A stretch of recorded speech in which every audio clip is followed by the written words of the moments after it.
Blog Talk Radio. Boa noite, meus amigos. Estou aqui novamente com o True Outspeak. Desta vez com a voz um pouco alterada, porque eu peguei uma gripe do cão. Graças a esse clima muito estranho aqui na Virgínia faz verão e inverno ao mesmo tempo.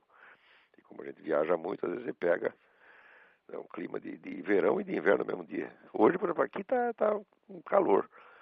Mas se você viaja 30 milhas, você pega neve. E não há brasileiro que aguente isso. Então, praticamente levantei da cama para fazer esse programa. Se eu disser alguma besteira é porque eu ainda estou delirando com febre. Vocês não liguem, não. Mas esta semana a primeira coisa que me chama a atenção aqui são essas duas notícias simultâneas. Uma entrevista que saiu na Folha com Immanuel Wallerstein, onde ele diz que, afinal de contas, o Lula e o Chávez não são muito diferentes. Eles estão perfeitamente unidos, estão solidários um com o outro e, vamos dizer, estão agindo em comum acordo em tudo. Então, não se iludam com as diferenças aparentes, diz ele. O detalhe interessante é que esse Wallerstein, ele é junto com Istvan Meszaros e com Antônio Negri, é um dos três maiores teóricos do movimento comunista internacional. Ele é o equivalente do que seria nos anos 50 o Roger Garaudy ou Henri Lefebvre, né? E a Folha, ao dar aqui os créditos dele, diz apenas sociólogo norte-americano, pesquisador sênior da Universidade Yale e autor do livro Declínio do Poder Americano. Quer dizer que não informa ao leitor que se trata de um teórico comunista.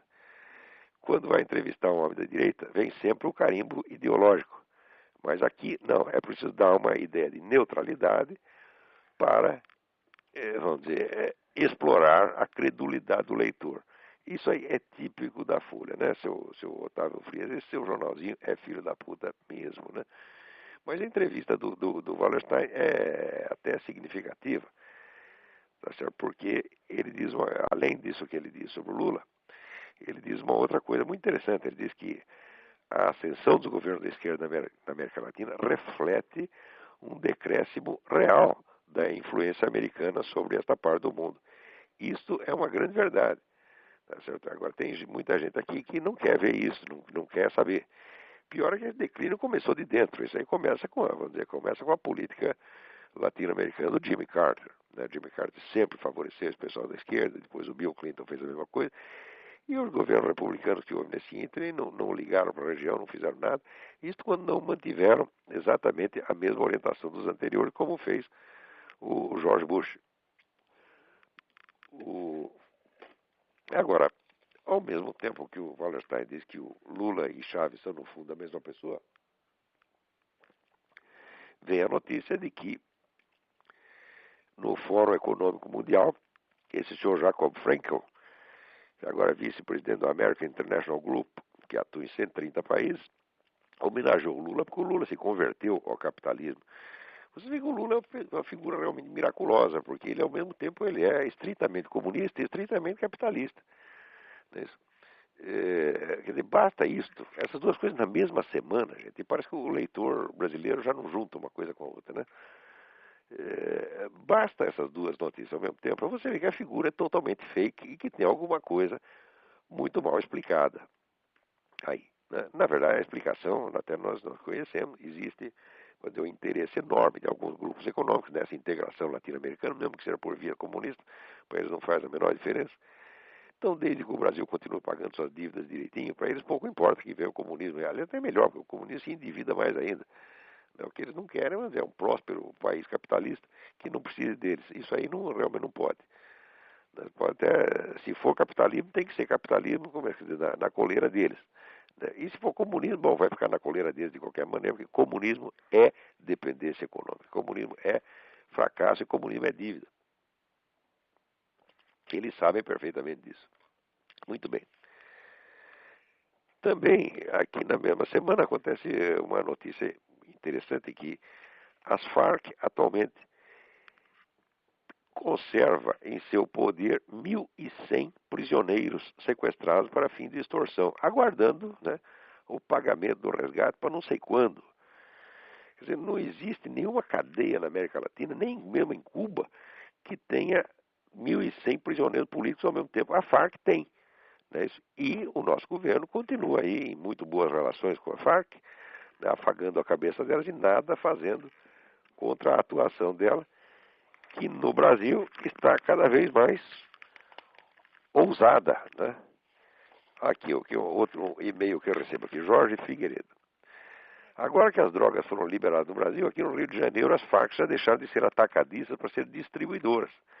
O tráfico já não é mais feito nas favelas. As Farc estão entregando diretamente ao consumidor por delivery. Basta pedir que o motoboy leva na porta de casa. Não é uma maravilha? É o progresso, gente, é o progresso. Né? Agora, para garantir que não terão concorrentes, guerrilheiros das Farc estão entregando as favelas e acabando com os traficantes comuns. A Tropa de Segurança Nacional, a Polícia Federal, são apenas segurança das Farc para garantir o sucesso do monopólio total do narcotráfico de drogas. Eu nunca tive dúvida disto. O fingimento de simulacro de combate às drogas que este governo tem feito é apenas para eliminar a concorrência das Farc e abrir o caminho. As Farc já tem o monopólio, boa parte da América Latina, vão ter no Brasil também. E já estão, segundo aqui nos informa o Jorge Figueiredo, a coisa já está assim. Daí continua ele aqui. Toda esta perseguição aos comandantes das polícias militares e civil faz parte do plano das Farc de reformatação do tráfico. Também não tenho a menor dúvida disso. Né? E por aí vai. Então, gente, olha, para entender a política de um país, você não pode olhar somente o lado econômico, como faz esse pessoal, sabe, liberal, aí que acha que não, como o Lula está cumprindo direitinho aí as determinações do Banco Mundial, etc. Então, quer dizer que ele passou por capitalismo. Isso é uma estupidez, né? Monstruosa, tá entendendo? Isso quando não é estupidez proposital, quer dizer, o sujeito está lá como desinformante mesmo. Né? Agir pela linha do capitalismo ortodoxo, até Lenin agiu durante um tempo quando lhe interessou.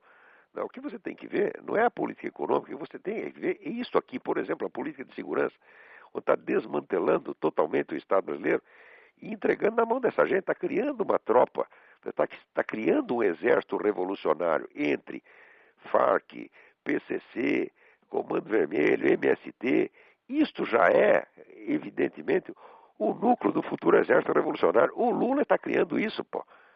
Quer dizer, é claro que o pessoal do Foro São Paulo tem que confiar nele. É claro que o Chaves tem que confiar nele. Essas pessoas estão por dentro.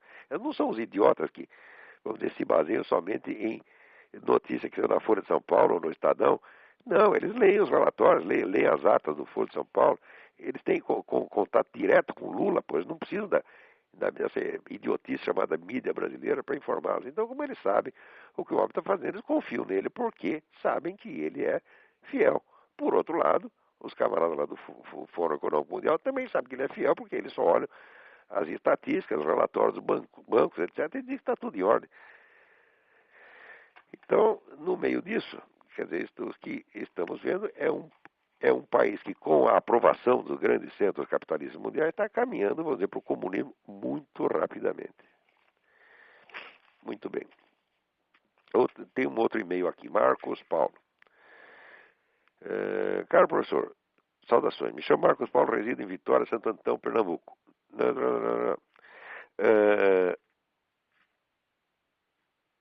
A TV Cultura irá colocar no ar um programa onde ombreia, pelo que se aduz, a chamada Chopin com o sambista Cartola. Eu entendo perfeitamente, acho que eles têm toda a razão, eles não conseguem perceber diferença nenhuma. A diferença escapa totalmente. Então é normal que eles, do ponto de vista deles, né, seja tudo igual. Quer dizer, passou 1 centímetro acima da cabeça deles. Eu não duvido que o Cartola seja muito mais inteligente do que eles. Então o Cartola é um pouquinho mais inteligente que eles. O Chopin é 2 pouquinho mais inteligente que eles. Para eles é tudo a mesma coisa. De 1 centímetro para cima é tudo igual. Segundo item, relendo o sabão que o senhor deu em Ariano Suassuna nas páginas da Bravo, gostaria de saber se o senhor já leu a Iniciação Estética, escrita pelo próprio Ariano Suassuna, e o que achou. Eu li sim, achei muito bom, embora seja apenas um livro didático, sem nenhuma grande novidade. Aliás, tudo que eu li do Ariano Suassuna, eu gostei. No mínimo posso dizer gostei. Tem algumas peças que eu acho absolutamente geniais. O Alta Compadecida é genial, sou um admirador do Ariano Suassuna, mas entendo perfeitamente as limitações intelectuais dele. Quer dizer, ele é apenas um escritor regional, Quer dizer, não é um camarada que esteja habilitado a opinar, vamos dizer, nas grandes questões de política cultural mundial, ele não entende nada e quando abre a boca só fala besteira. Então é melhor ir para casa e escrever peça, que é o que ele sabe fazer. Terceiro, o senhor mantém as mesmas opiniões que emitiu na parte de Planeta sobre a crise da igreja? Isso aí foi mais de 30 anos atrás, eu nem lembro o que eu escrevi lá, meu Deus do céu, eu precisaria reler de novo. Agora, tem o seguinte, eu quando escrevi algum negócio e depois eu reparo que é besteira, eu não tenho a menor dificuldade de dizer que é besteira, né? E apagar aquilo. Agora, tem outras coisas que não é que estava errado. Às vezes as pessoas, vem a gente escrever alguma coisa agora, compara assim, linearmente com uma frase de 30 anos atrás, e diz, o senhor mudou de posição, mudou de opinião. Eu falo, não, no Brasil todo mundo pensa que opinião é uma coisa em bloco. Você tem um corpo de opiniões fixa, né? E quando muda alguma coisa ali é porque o cara mudou de opinião. Às vezes não é assim. O processo eleitoral, às vezes, é uma longa assimilação de aspectos contraditórios da realidade. Né? Se você disse uma coisa ou diz outra, você precisa ver, às vezes é uma mudança efetiva de opinião, às vezes é uma autocorreção que o nego está fazendo. Às vezes o camarada pode ter esquecido a opinião de 20, 30 anos atrás e criou outra, independentemente. E às vezes é simplesmente vamos dizer, uma integração de aspectos contraditórios da realidade. Também precisa ver que nem todos os escritos de um autor são colocados no mesmo nível. Quer dizer, uma coisa são transcrições de aula, outra coisa são, vamos dizer, ensaios publicados sob a forma de livro, como o Jardim das Aflições ou o livro sobre Aristóteles. Outra coisa são artigos de jornal, outra coisa são entrevistas. Quer dizer, esses vários textos não têm, vamos dizer, o mesmo nível de rigor de expressão. Tá certo? Você tem, num artigo de jornal, você faz aquilo meio às pressas, pode sair muita coisa imprecisa e não tem sentido confrontar uma frase dali com outra de outro lugar, a não ser que você faça as devidas mediações. Mas qualquer que seja o caso, eu sinceramente não lembro qual foi o diagnóstico que eu fiz da crise da igreja na época. Hoje eu tenho uma série de ideias a respeito, provavelmente não devem ser exatamente iguais às daquela época. Alguma coisa eu aprendi nesse ínterim. Vamos ver outro aqui.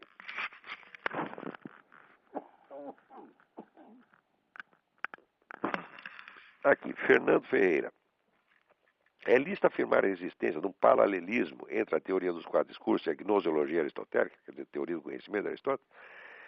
Bom, a resposta é sim. Não apenas é lícito afirmar esse paralelismo, como eu mesmo, no final do meu livro sobre Aristóteles, eu já coloquei isso aí. Quer dizer, a teoria dos quatro discursos, essa sucessão, sucessão escalar dos quatro discursos, que vai do poético, retórico, dialético, lógico ou lógico-analítico. Isso aí, essa estrutura é exigida pela própria teoria do conhecimento de Aristóteles, que na realidade é a descrição de uma sucessão de transformações do material absorvido pelo sentido. Primeiro tem a absorção pelo sentido, depois tem a síntese imaginativa, depois em cima da síntese imaginativa se criam os conceitos, e daí em cima dos conceitos se cria a articulação dos conceitos, ou o discurso propriamente dito. Né? Quer dizer, o paralelismo é mais do que, não é só um paralelismo, uma coisa exige a outra, não tem como escapar. Né? Principalmente quando nós estamos conscientes daquela famosa definição dada pelo Benedetto Croce, quando ele define a arte como expressão de impressões, e me parece que essa definição é estritamente correta. Então, não teríamos como deixar de ver, o primeiro discurso da série, que é o discurso poético, como a expressão direta, né, do material sensível depositado na memória e trabalhado pela imaginação. Quer dizer, a expressão direta do trabalho que a imaginação fez de síntese dos dados do sentido. Se você expressa isso diretamente, você está fazendo discurso poético. Tá certo? Sem este discurso inicial não existe mais nenhum outro. Todos os outros são elaborações a partir deste material acumulado na memória e mais ou menos sintetizado pela imaginação. Segunda pergunta. Se essa correlação existe, ela teria condições de explicar a história do pensamento humano? Não, não teria. Pelo seguinte, porque essa correlação ela é uma estrutura permanente. De certo modo, você pode dizer que não é possível haver numa dada sociedade, não é possível se desenvolver um discurso retórico se você não tem um discurso poético embaixo. Isso simplesmente não acontece, porque você não tem em cima do que retorizar. Quer dizer, a retórica é o discurso das preferências, das opções humanas, das escolhas. Ele faz escolhas e as defende. Você só pode escolher dentro do material que você conhece. Né? Então, vamos dizer, o discurso poético é a expressão do conjunto direto vamos dizer, da experiência. Em cima desse conjunto que se perfilam, que se formam as opções, as posições, as opiniões, etc, etc. Então, se não existe uma imaginação grupal mais ou menos envolvida, não vai aparecer, como é que se diz, dúvidas em cima disso e não vai oferecer, não vai aparecer a possibilidade de divergência de opiniões capaz de se organizar numa confrontação retórica. Por sua vez, se não existe confrontação retórica, não existe multiplicidade de opiniões, não existe muito menos a possibilidade do discurso dialético, que não é outra coisa senão a triagem entre as opiniões existentes, e assim por diante. Ora, essa série de exigências ela é permanente, ela é um dado estrutural da cultura humana, e, portanto, ela por si não pode determinar o curso da história. O que ela... fazer uma analogia. Por exemplo, você pegar a fisiologia do movimento do humano, como é que o ser humano anda, tá certo? Bom, você conhecendo toda a fisiologia do movimento, dá para você deduzir daí para onde o sujeito vai andar? Claro que não. Mas você pode pegar alguma relação. Por exemplo, você pode saber a velocidade média que ele vai desempenhar para onde quer que ele vá. Você tem uma série de determinantes do movimento, fatores que limitam o movimento. Limitam, mas não determinam a sua direção. Do mesmo modo, vamos dizer, essa estrutura básica do discurso humano, que superpõe essas 4 camadas, ela sendo um fator constante, ela por si mesmo não pode determinar a mutação. Tudo que é constante não determina mudanças. Então, o que você pode obter, vamos dizer, é um suporte estrutural para a compreensão da história, quer dizer, um instrumento de compreensão, porque você verá que muitas vezes certas coisas que parecem mutações históricas não são apenas a expressão do elemento permanente, um cíclico. Então, para explicar a história, não explica, mas ajuda a separar o que é, vamos dizer, constante do que é realmente histórico. Espero que tenha ficado claro. A gente aqui também tem uma limitação de tempo para explicar essas coisas, né? Mas, finalmente, tem a terceira pergunta do Fernando Ferreira, que é: os juristas brasileiros, especialmente aqueles ligados ao direito público, não cansam de falar nos tais conceitos jurídicos indeterminados. Dou um exemplo: nenhum desses juristas sabe definir o que seja interesse público. Daí eles dizem que o interesse público é um conceito jurídico indeterminado. Isto é um bando de vigaristas. Mas é um bando de filhos da puta. Meu Deus do céu. O que é um conceito indeterminado? O conceito indeterminado é uma contradição de termo, porque se é um conceito, conceituar uma coisa é determiná-la. O que eles querem dizer é o seguinte: é um termo não conceituado. Quer dizer, é apenas uma palavra. Se é um conceito indeterminado, não existe. Se é conceito, é determinado. Agora, se você não tem a determinação, isso é, se você não tem o conceito, então você tem apenas o termo, você tem uma palavra que você conceituará diferentemente conforme lhe der na telha no momento. Isso é uma picaretagem sem mais tamanho. Se é o que eles querem dizer com conceito indeterminado já mostra a sua total ignorância, que eles deveriam chamar de termo indeterminado. Tá certo? Quer dizer, termo de significação indeterminada. Isso é possível. Você pode usar uma palavra qualquer, né? Você usa aí, inventamos a palavra ptux. O que é ptux? Não sei. É um termo de significação indeterminada. Isso é perfeitamente possível. Assim como em álgebra, você usa uma letra lá para designar uma quantidade indeterminada que pode ser determinada no futuro. Se você tiver sorte e chegar ao fim do cálculo, você saberá qual é o valor daquele número. Isso é possível. Agora, conceito indeterminado, isso também é uma coisa que diz a quantidade não quantitativa, tá entendendo? Então, isso, além de ser analfabeto, esse é um analfabetismo proposital, tá entendendo? Quer dizer, eu entendo o que eles querem dizer. Quer dizer, um termo que você está usando, tá certo, que tem uma pluralidade de sentidos e, portanto, não dá para você determinar naquele momento e pode ser determinado em outras circunstâncias. É isso que querem dizer. Mas se fossem camaradas capacitados, diriam exatamente termo de significação indeterminada, onde você só tem realmente o termo e não o conceito. Agora, conceito indeterminado é conceito não conceitualizado. Então, vão à merda. É isso que tem que responder para esses camaradas. Vão à merda. Agora, o brasileiro padece de um respeito excessivo por qualquer idiota togado, você está entendendo? Aparece lá um jumento vestido de juiz, as pessoas aceitam. Não é para aceitar isso, não. Não é para respeitar essas pessoas. Se a gente faz uma coisa dessa, teria que ser tirado do seu cargo a pontapé, você está entendendo?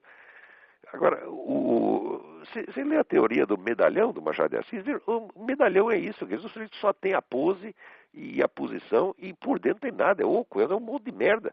Você precisa parar de respeitar essas pessoas. Por isso é urgente, a salvação do Brasil depende da destruição dos medalhões. O Brasil tem um número excessivo de medalhões per capita. Não dá para pagar toda essa gente, não dá para a gente respeitar todos esses caras. Esses caras estão sugando, quer dizer, as energias do país para lhes impor ao povo inteiro esse tipo de besteira. Ai, meu Deus do céu. Vamos lá, outra carta aqui. É o Leopardo. Aqui está escrito Leopardo. É Leopardo ou Leonardo? Agora não sei. O e-mail é Sigma Léo. E meu último e-mail eu tentava ver se ainda podia ver alguma coisa que se salvava no Concílio Vaticano II. Logo após enviada a mensagem que pediu ao senhor algum esclarecimento, decidi visitar a parte do Gustavo Corsão na internet. Nesta, um ótimo argumento acabou com aquilo que poderia ter sido uma desculpa para o concílio não ter se pronunciado contra o comunismo ou contra qualquer heresia madeirista, o fato de ser um concílio pastoral. A resposta do Gustavo Corsão foi, aspas, o concílio dito pastoral é elogiado precisamente por não ter cumprido o mais grave dos deveres pastorais, o dever de defender o depósito sagrado da fé e o de zelar pela salvação das almas. O Corsão estava montado na razão. O concílio não prestou nada, nada se salva daquela porcaria. Porque, dizia São Tomás de Aquino, o ato bom é o ato que é bom nas suas intenções, nos seus meios, na sua execução e no seu resultado. O concílio teve intenção boa? Não teve. Por quê? Porque antes do concílio foi assinado o Pacto de Metz, em segredo. Quer dizer, o concílio nasce de uma trama secreta entre o Vaticano e o seu pior inimigo, tá certo? Quer dizer, o Papa mesmo, que havia acabado de assinar um decreto excomungando quem colaborasse com o comunismo, manda no dia seguinte colaborar com o comunismo. A coisa que nasceu assim já nasceu podre, tá certo? Muito bem. Quando você vai ver, tendo nascido mal, como foram os meios de execução, foi só intriga e mentira para todo lado, a começar pela negação do próprio pacto, tá certo? A totalidade dos escritos das atas do concílio é uma imensa desconversa. E o resultado foi o quê? Foi a perdição de milhões de almas e o dano trazido a milhões de católicos sinceros no mundo inteiro que ficaram chocados, desorientados e acabaram abandonando a igreja. Tá certo? Então, não tem explicação. O Concílio Vaticano II é a mancha de batom na cueca. Todos que têm alguma responsabilidade por isso aí vão arder no fundo do inferno enquanto não, vamos dizer, se retratarem disso publicamente. Todos eles. Seja Papa, Cardeal, Bispo, Coroinha ou Porteiro do edifício. No tempo do concílio, até eu sou um filho da puta também. Por quê? No tempo do concílio, foi em 63, eu fazia um programa de rádio para criança. Tá certo? Quer dizer, eu já falava naquela época, né? Já dava palpite naquela época. E era uma rádio católica. E eu lá falei bem do concílio. Retiro qualquer coisa que eu possa dizer. Nem a menoridade me desculpa. Tá certo? Acreditei de boa fé, mas era um cretino, não sabia o que estava se passando lá. Vamos lá. Aqui o Rodrigo Pedroso me manda um e-mail com um recorte da agência aciprensa.com, onde conta, se refere que é uma matéria da National Review. Por incrível que pareça, eu sou assinante da National Review, recebi aqui, mas como eu estava chumbado esses últimos dias, nem abri a revista. Fiquei sabendo do negócio graças aqui ao Rodrigo Pedroso. Depois vou olhar na revista direito. E conta aqui um autor que eu já conheço bastante, que é o Ion Mihai Pacepa. Ion Mihai Pacepa era o chefe da espionagem soviética na Romênia. E esse sujeito sabe um monte de coisa. Né? Ele escreve os artigos na newsmax.com, sempre muito interessante. E agora ele contou mais uma aqui. Diz que em fevereiro de 1960, Nikita Khrushchev aprovou um plano supersecreto para destruir a autoridade moral do Vaticano na Europa Ocidental. Eugênio Pacelli, então Papa Pio XII, foi escolhido como o principal alvo da KGB, como sua encarnação do mal.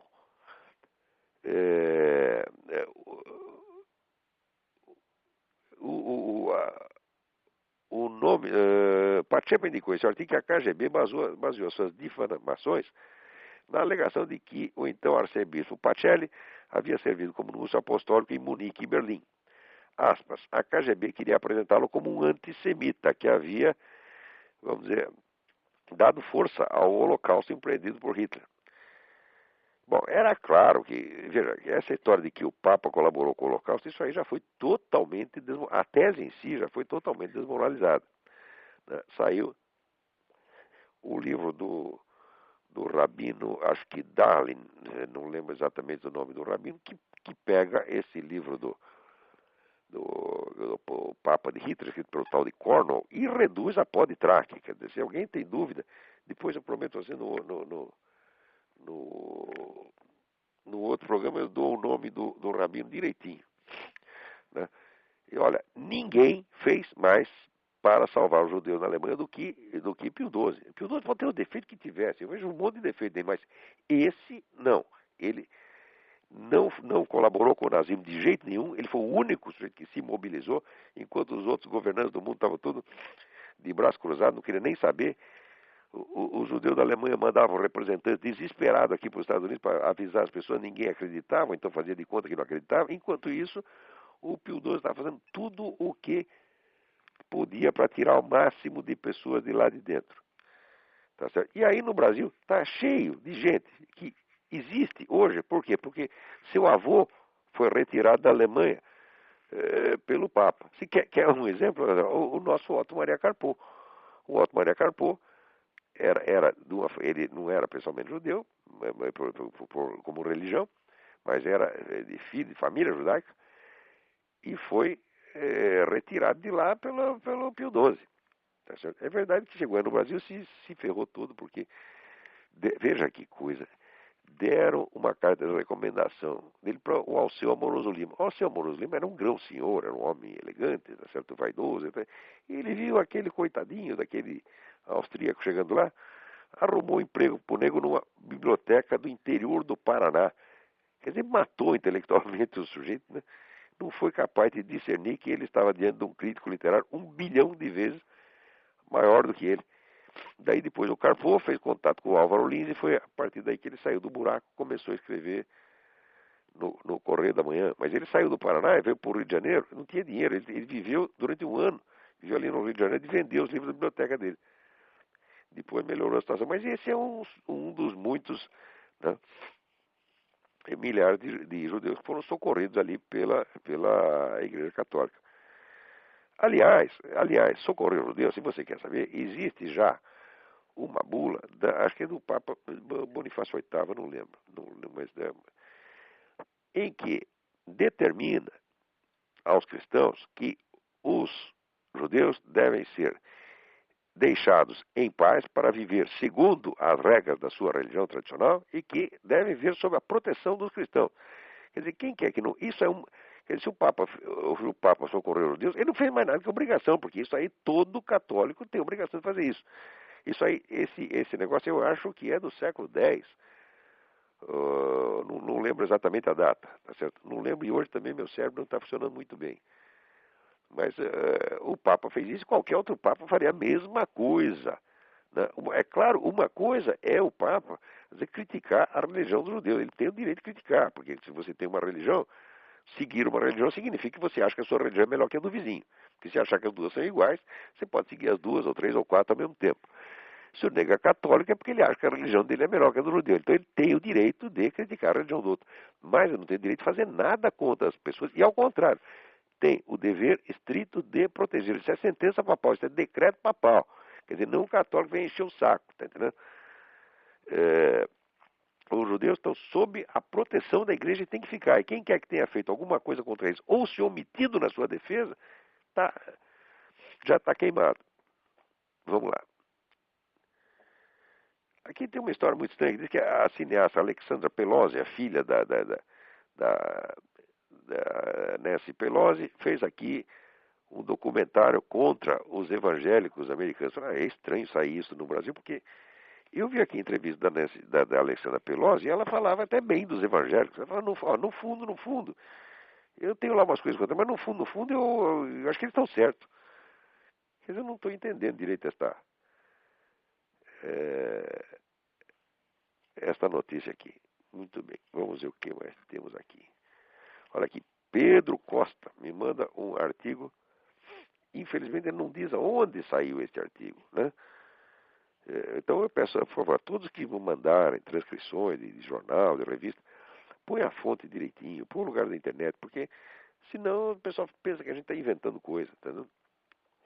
Eu sei que não está, eu sei que a informação é autêntica porque eu tenho também de outra fonte, de um sujeito que foi preso, tá certo, na Inglaterra, porque ele estava distribuindo folhetos com transcrições das palavras da Bíblia do rei James, que falavam contra o homossexualismo, né?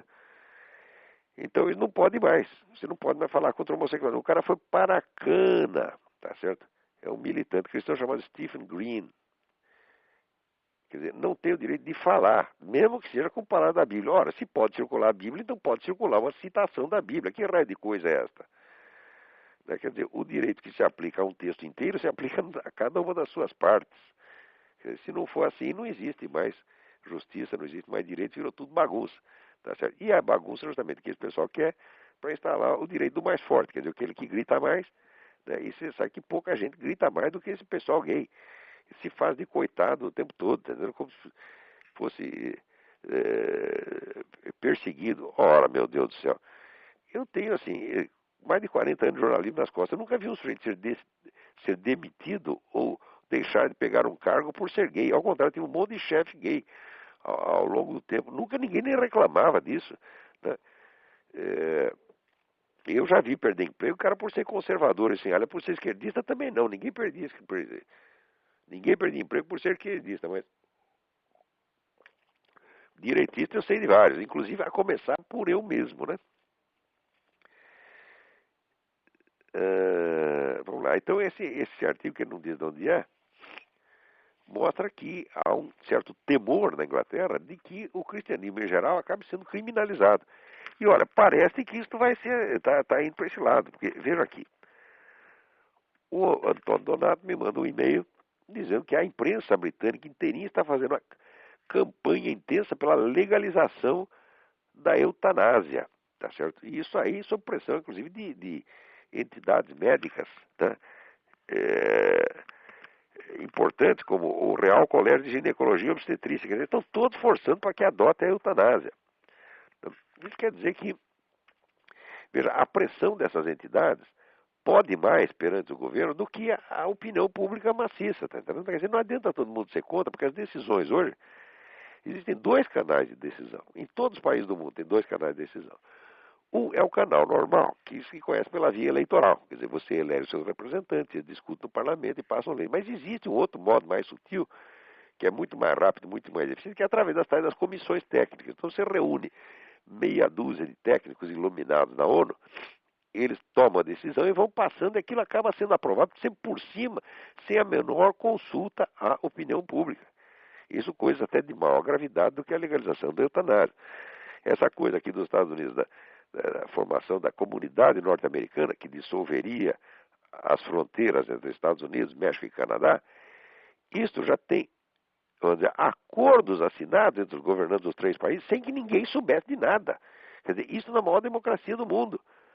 Quer dizer, como é que uma coisa deste porte pode ser decidida assim em comissões técnicas, em segredo? Isso está acontecendo no mundo inteiro. Quer dizer, as comissões técnicas e esses acordos secretos são o principal meio de fazer política hoje. E as pessoas não ficam nem sabendo de coisa nenhuma. Recentemente eu comentei num artigo que aspectos importantes da política de segurança da Inglaterra foram transferidos para organismos internacionais sem que saísse uma linha na mídia. Isso na mídia inglesa, quer dizer, nós não estamos falando, aqui, não é a União Soviética, não é a China, quer dizer, são democracias, mas não adianta ser democracia se em cima, vamos dizer, do processo normal de tomada de decisão, existe esta empulhação das comissões técnicas, foi inventado pela ONU, para quê? Para poder legislar em toda parte sem ninguém saber de nada. Por exemplo, pergunta aí, como é que se decide no Brasil política educacional? Política educacional vem pronto da ONU, política de saúde vem pronto da ONU, o Congresso às vezes não é nem informado. O Lula não confessou que tomava decisões, junto com Hugo Chávez e Fidel Castro, tomava decisões de política nacional, sem dar a menor satisfação ao parlamento, à opinião pública. Então, hoje em dia, todo mundo faz isso. Quer dizer que estão pegando democracia, estão gozando da cara dela, né? Estão rindo da democracia. Eles não precisam mais de democracia. Né? Vamos lá. Aqui o Luiz Gentil Júnior me manda um e-mail contando aqui que, olha aqui, mostra a fotografia de um médico que foi brutalmente, Dr. Aldo Consuegra Martínez e sua esposa Raima, foram brutalmente surrados pelas autoridades cubanas só porque disseram que queria sair do país. Isso acontece realmente. Então, quer dizer, veja, vocês conhecem algum jornal brasileiro que dê notícias periódicas sobre o estado das prisões políticas em Cuba, na China, nos países islâmicos? Não, ninguém dá, todo mundo faz de conta que isso não existe. Que isso não existe. Uma vez eu perguntei ao Otávio Frias de Oliveira por que o jornal dele era tão enviesadamente anti-americano. Por que qualquer delitozinho real, imaginário da americana fazia um forrobodó e quando era Cuba, a China, estava fazendo de conta que não existia. Ele me responde o seguinte: não, é justamente porque os Estados Unidos são uma democracia, nós ficamos mais chocados, etc, etc. Veja o código moral desse sujeito. O que ele está querendo dizer é que o delito pequeno cometido por um homem honesto é mais escandaloso do que o delito usual cometido por um bandido profissional. Isso lá é moral? Isso é moral invertido, isso é moral do capeta, pô. Quer dizer, aí o que você está dando ideia é de que os Estados Unidos são pior do que a China, pior do que Cuba, etc. E que é o que todo mundo pensa. No outro dia foi feita uma enquete no Brasil, né, qual é o país mais perigoso com relação a armas nucleares. 40% dos brasileiros votaram nos Estados Unidos, que é uma ideia idiota. O mundo inteiro sabe que os Estados Unidos não oferecem nenhum perigo com relação a armas atômicas. Né? Isso só no Brasil. Isso, se você fazer essa enquete na China, eles vão votar em todo mundo. Pode votar no Irã, pode votar em Irã, mas nos Estados Unidos não. Agora, o brasileiro, 40% acha que o grande perigo é os Estados Unidos ter arma atômica. Eu digo, pelo amor de Deus. Ai, ai, ai. Vamos ver o que mais temos em matéria de... Vamos ver se tem alguém na linha aí para falar. Agora não tem ninguém, muito bem.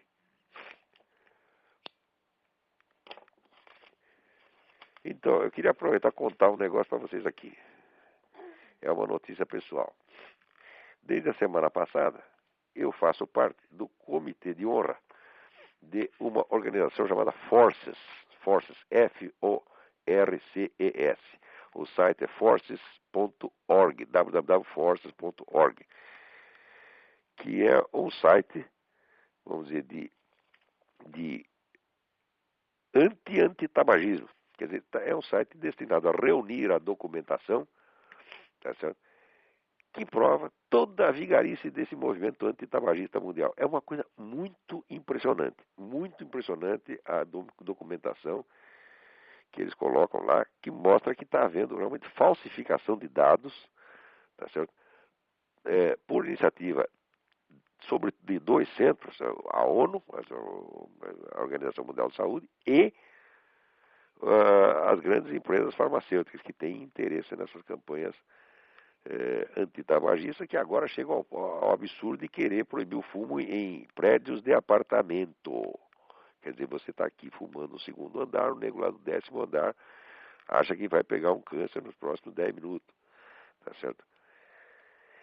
E, inclusive, já houve uma proposta que eu deixei de comentar, estava com um artigo aqui na semana passada, deixei de comentar, que um artigo de um sujeito da Real Academia Médica Britânica, propondo que os fumantes fossem preteridos, boicotados, tá certo, para certos tipos de cirurgia. Tá? Quer dizer, a rede pública inglesa, se você tem uma cirurgia para fazer, dará preferência ao não fumante. Quer dizer, isso é uma discriminação nazista absolutamente odiosa, mas o antitabagista ele tem a mesma coisa do comunista. Sob certo aspecto, prefiro até um comunista que um antitabagista, porque o comunista é menos louco. O antitabagista está tão imbuído de que ele está salvando a humanidade que ele não quer saber de fatos, não quer saber de discussão. Não, ele quer impor aquilo. É como se fosse realmente um profeta vindo do céu com as tábuas da lei e sai de baixo, tem que obedecer. Mas nem Moisés foi obedecido desse jeito. Pô, isso é uma loucura. Aqui nos Estados Unidos diz essa coisa, o fumo mata 400 mil pessoas por ano. É verdade, 400 mil fumantes morrem por ano. Quando você vai ver a estatística do departamento oficial que investiga isso, sim, eles morrem, só que eles morrem na mesma idade que morre o restante das pessoas. Na idade, 70 anos de idade. Porque se você fuma, corre um grave risco de morrer aos 70 anos de idade. E se não fuma, também corre um grave risco de morrer aos 70 anos de idade. Agora, essa estatística os caras não divulgam, eles divulgam só que morre 500 mil, 400 mil por ano. Quer dizer, o que é isso se não empulhação? Ora, meu Deus do céu. É. Agora, o mais bonito aqui, nesse sentido, para você ver como é que está indo a Europa, é isto aqui. Na Bélgica, estão fazendo uma campanha, a Bélgica é o país onde a eutanásia, né, o suicídio assistido é legal. Você pode suicidar, pede para os médicos te ajudar, eles vão lá e te estouram os miolos gentilmente. Agora há uma campanha para estender esse direito às crianças e aos pacientes mentalmente incapacitados que não podem decidir por si mesmos. Quer dizer, tem lá uma criança doente, os outros decidem que está enchendo muito o saco, está gastando muito dinheiro para cuidar do moleque, e você decide, mata logo, filho da puta, acaba com isso, tá entendendo? Agora, você quer que eu fale disso numa linguagem educada? O que é isso, meu Deus do céu? Né? Quer dizer, e os pacientes mentalmente incapacitados que não querem decidir, não podem decidir por si mesmo. Quer dizer, está lá o sujeito louquinho, né? O louquinho pegou lá um câncer, não estão conseguindo resolver o câncer dele, fala, vamos, tira o cara do caminho logo, joga no lixo, pô. Né? E agora, eu tenho certeza que as pessoas que fazem essa campanha alegam aqueles motivos humanitários tão lindos que se você ouvir os negros falar, você chora, pô. Agora tem gente aí na fila esperando, vamos ver, vou falar com o primeiro aí. Alô? Alô? Alô, Alô? Olavo? Eu?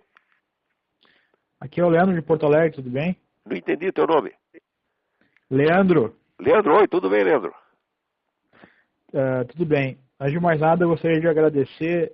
Ultimamente tenho acompanhado o teu site e realmente tem feito um trabalho espetacular de informação às pessoas. Obrigado. Eu sou muito por isso. Alguém tem que fazer a parte suja do serviço. Pois é. Eu acompanhei alguns artigos e eu sempre fico em dúvida quando tu comenta sobre religião, Aham. em diferenciar cristianismo com catolicismo, com essa ideia da ONU de fazer uma religião, digamos assim, um pouco diferente do que a gente está acostumado a ouvir. Qual é que, na tua opinião, seria um modelo ideal de religião, visto que esse é um assunto bastante controverso? Eu não consigo identificar nos teus textos uma posição clara em relação à diferença de cristianismo para catolicismo. Não, eu qual é que seria não tomo posição mesmo. A minha posição é a seguinte: primeiro, eu odeio polêmicas interreligiosas. Segundo, eu aqui. A minha experiência é a seguinte: tudo o que os fulanos falam a favor da sua religião é tudo certo. Quando começa a falar da religião do vizinho, só sai besteira. Eu nunca vi um sujeito de qualquer religião que fosse criticado o vizinho que não fosse na base da pura difamação. Sempre e sistematicamente tudo errado. Me aparece aqui um católico falando coisa do Islã, quando você vai ver não é assim. O católico mentiu. Quando aparece um muçulmano falando do vinho, mente mais ainda. Tá entendendo? Então, é o seguinte, eu acho que as religiões têm que ser respeitadas como elas são, porque elas não são corpos de doutrina, elas são realidades históricas, tá certo? Que dizem, todas elas dizem respeito para certa relação do homem com Deus, elas são fenômenos de enorme profundidade e que dependem muito pouco das nossas opiniões. Tá certo? Eu acho que criticar uma religião é a mesma coisa que criticar o clima, você está entendendo?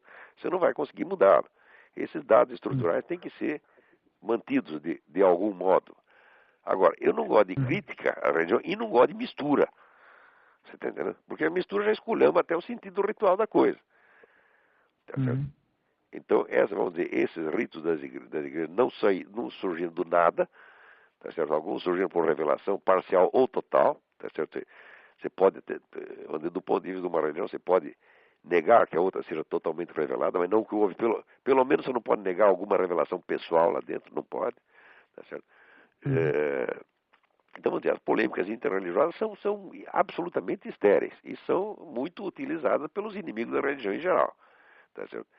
O que circula de mentira, tá certo, a respeito das religiões é uma coisa do outro mundo, uma coisa do outro mundo. Qualquer idiota que você perguntar, tá certo, vai te dizer que a igreja matou milhões, a Inquisição matou milhões de pessoas, etc, etc. É claro que não. É claro que não foi assim. Quando você chega a fazer o cálculo máximo, da Inquisição Espanhola foram 20 mil pessoas ao longo de 4 séculos. Quer dizer que, estatisticamente, é um nada, na verdade. Né?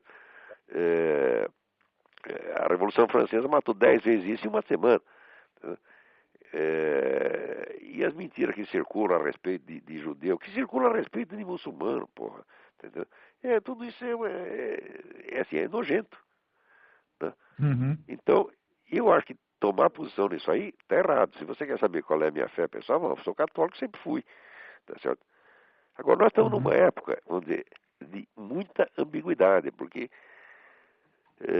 você disse, sou católico, bom, então eu tenho que seguir o Papa direitinho. Falou, olha, eu nem sei se o mandato desse Papa é válido, porque houve tanta contestação, e eu li todo o material das igrejas dissidentes, pré-conciliares, tem muita coisa ali que a gente não tem como negar, então hoje nós estamos numa dúvida.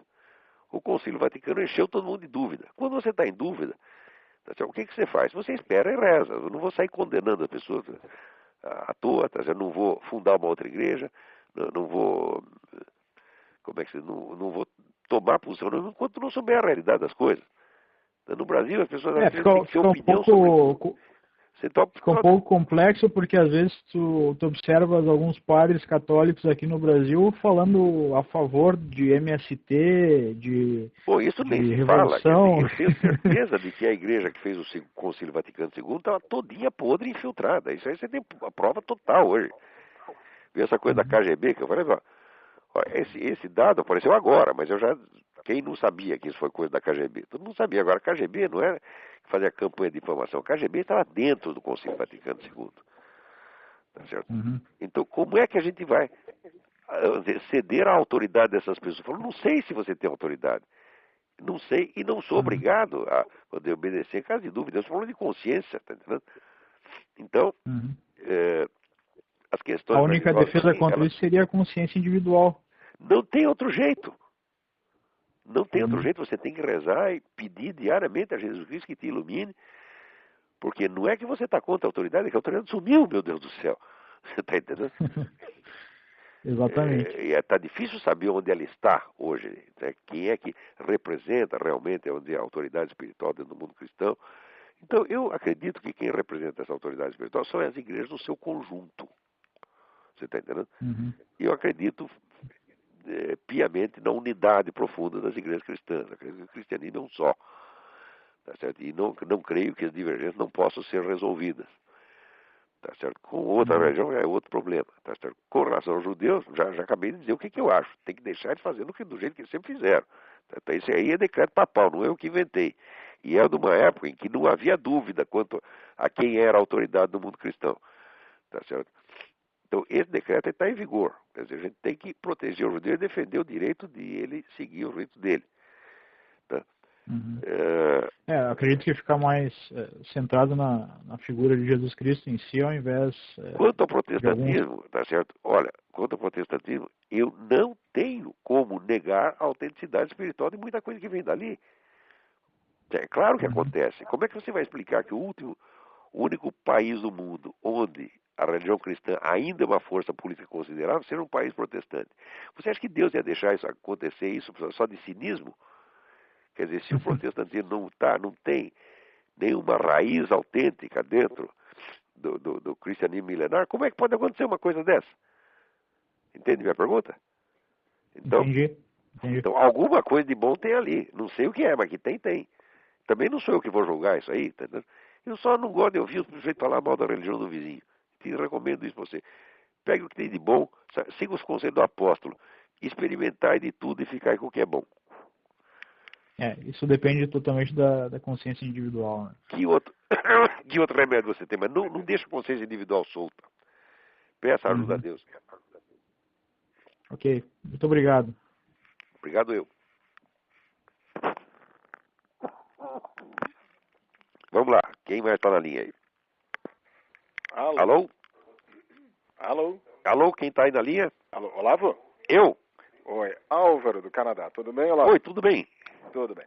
Olavo, bom, antes de mais nada, meus parabéns aí pelo teu programa, que não tem preço. Né? Obrigado, obrigado. Principalmente num espaço tão limitado como a gente tem em algo que se chama de mídia brasileira, né? Então, Pois é. bom, mas, Olavo, particularmente com relação a essa questão de educação, na verdade isso que eu vou me referir é ligado a uma deseducação. Eu gostaria que tu me clarificasse uma coisa que para mim estava absolutamente obscuro, tá? E a partir das tuas conversas eu estou começando a esclarecer algo, certo? Que nós temos visto na prática aqui no Canadá.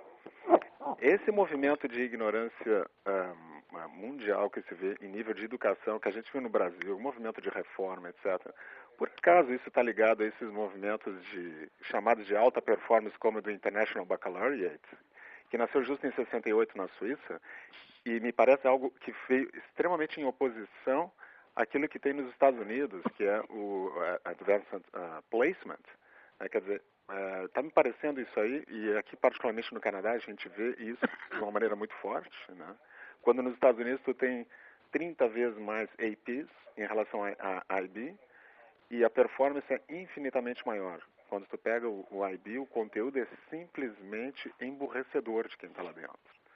Então, a minha pergunta para ti era a seguinte: por acaso está ligado àquele movimento de esquerda nascido a partir desse movimento europeu em 68, quando eles criaram esse IB? Porque a diferença de currículo é simplesmente assustadora. Isso já vem de antes.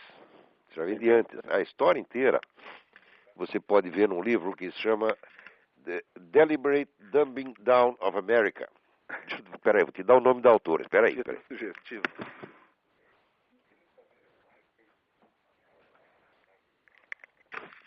Olha, é The Deliberate Dumbing Down of America. A autora chama-se Charlotte, com 2 T's, Thompson, sem o P, Thomson, Iserbyt, Iserbyt. É um livro constituído quase todo só de documentos, que vai rastreando isso desde as origens da década de 30. Uhum. Quer dizer, quando ela diz que é um negócio deliberado, ela não está usando assim, não é uma interpretação, não é uma sacação dela, que ela pegou a unidade de uma tendência. Não, ela vai documentando passo por passo. Certo. Eu não tenho todos, não posso te dar detalhes dessa coisa agora, mas eu te garanto que isso vem pelo menos desde 30. E está ligado de alguma maneira a esse movimento de esquerda, porque isso é uma coisa... Não, está sim. Isso surge, vamos dizer, esse movimento surge de algo que já vem de antes. Ele não foi o começo de nada, entendeu? Porque isso é uma coisa interessante, porque é o seguinte, tá? Se tu pegar, por incrível que pareça, nós estamos aqui no Quebec, estamos contando os nossos dias aqui, porque simplesmente esse sistema aqui é absolutamente enlouquecedor, no sentido de não dar nenhuma formação decente no ponto de vista educacional. É algo assim simplesmente assustador. Né? Eu imagino como é que as coisas estão aí. É assustador, algo assim, se a gente falar para um brasileiro vão achar que eu tô maluco, então, mas é algo assim, só vendo para crer, sabe? Para te dar uma ideia daquilo que nós sentimos aqui. Viemos de escolas relativamente boas lá do Brasil, quando a gente veio para cá, e não eram as melhores, necessariamente, tá? Mas eu posso te garantir o seguinte, se tu pegar, e os nossos filhos estão até nas melhores aqui, inclusive, tá? Algumas das melhores. Se tu pegar essas chamadas as melhores escolas aqui, elas não chegam aos pés de uma escola média privada brasileira. Em termos de currículo, dá de goleada uma escola brasileira. Isso é que me assustou. Eu imagino. Bom, o sai do Canadá lado é virtualmente um país socialista, né? Exatamente, né? E como isso surgiu na Suíça, exatamente no ano daquelas revoltas na França, em 68, ano do AI-5 no Brasil, etc., me parece que o IB ele surgiu exatamente nessa época, né? E parece como uma contraposição ao AP. E não é à toa. Então, a partir daí me veio, poxa, não tem como os Estados Unidos não estar na posição de liderança que eles têm hoje. Para 14 mil escolas AP. O que salva aqui é o seguinte, é que você tem um monte de escolas particulares. Sim. E não é tudo regulamentado. Quer dizer, esse movimento vai aos poucos, ocupando espaço, mas ainda tem uma margem de liberdade enorme. Certo. Né? E o americano sabe usar isso, quer dizer, ele não espera as coisas do governo. Agora, num país como o Canadá, tudo vem do governo, você não tem para onde correr. É verdade. Uhum. É. Agora, eu vejo o seguinte, eu vejo que aqui, por exemplo, em ensino público, a gente vê que é um negócio nefasto mesmo, entendeu? Uhum. É verdade. Mas ainda falta muito para chegar no nível brasileiro, né? Uhum. Ainda está melhor que o Brasil, mas do ponto de vista ideológico, é uma coisa medonha, é um massacre. Uhum. Né?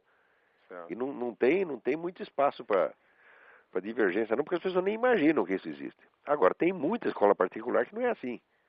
Uhum. Eu conheço o programa, todas elas, andei estudando isso até para os meus filhos, depois eu vi que eu não ia ter condição financeira de bancar uma escola particular, botamos aqui na escola pública, mas diariamente eu tenho que fazer a deslavagem cerebral das crianças aqui, né? Sim. Mas mesmo em escola pública nos Estados Unidos, você encontra escolas. Tem 14 mil escolas APs, né? Quer dizer, Sim, ainda tem muita coisa boa. muita coisa boa. Nossa! Enquanto tu tem 14 mil APs para 440 IB, né, E a gente vê assim, vida intelectual no mundo é aqui. Se você somar todos os países da Europa, não dá 1/10 do que tem aqui. Quer dizer, aqui é a capital intelectual do mundo hoje em dia. Não dá nem para discutir. É. Beleza, muito obrigado. Então, se você sair daí, vem para cá. Será muito bem recebido. Venha me visitar aqui. Pode ter certeza. Daqui a pouco a gente está visitando aí. Tá bom. Vamos dar uma chegada aí. Muito obrigado. Tá bom. Novamente. Boa sorte aí. Tchau, tchau. Um abraço a você. Vamos ver quem vai ter aí. Alô? Quem está na linha? Alô? Alô? Alô? Alô? Quem está na linha? É o Luiz Afonso? Luiz Afonso, de Portugal? Exatamente. Epa! O Mendo Caterrin tá? já procurou você ou não? Não. Passei o recado para ele. Ah, legal. Então ele logo deve procurar aí. Ah, legal. Tudo bem por aí? É, Como está a Santa Terrinha? Tudo.